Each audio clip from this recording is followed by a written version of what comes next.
If you don't eat an apple, the doctors will come to eat you out. It feels good, I can't lie. Every night just before I crawl into bed I enjoy the treat of a small red apple. I always end my day by eating the succulent fruit. My bedtime ritual may sound strange, but I do believe it gives me a better sleep and I always awake feeling refreshed and nourished. I have not missed a day of eating an apple for as long as I can remember. Well, that is until a week ago. I felt a yawn build up within my throat and so I let it out with an exaggerated sound. It was getting late and I was getting tired, so I knew exactly what I needed to do. It was time to devour my apple and go to bed. I got up off the couch I had been sitting on for longer than I would like to admit, and headed over to the kitchen.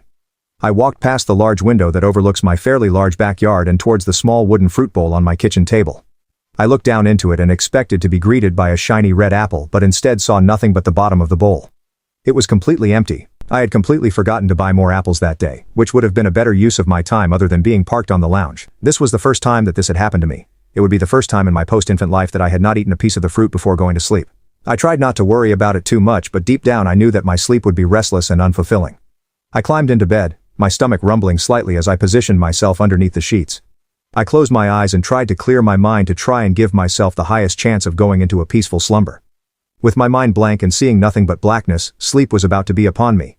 I was about to knock myself out when I was startled awake by a slight bumping sound.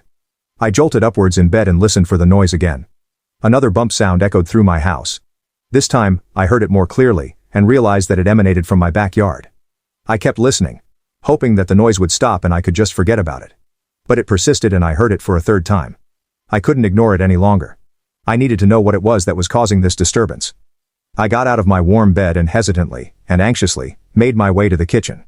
My plan was to take a peek out of the window that stared directly into the backyard and then I would be able to see if anything was amiss.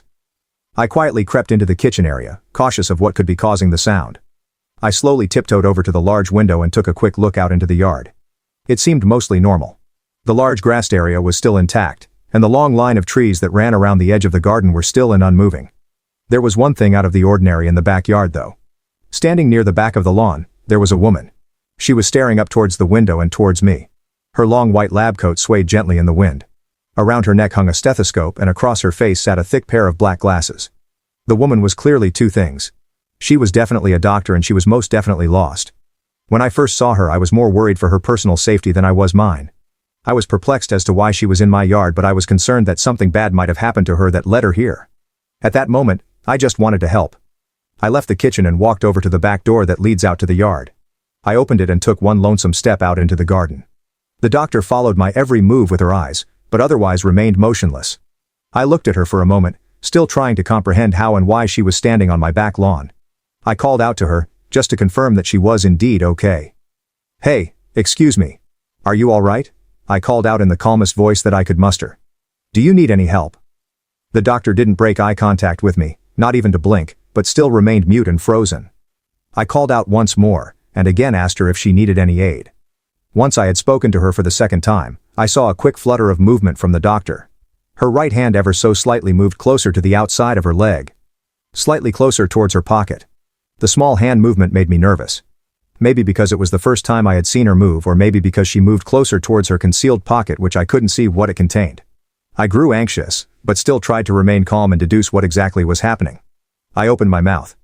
You can check if there is a part 2 by clicking share and more.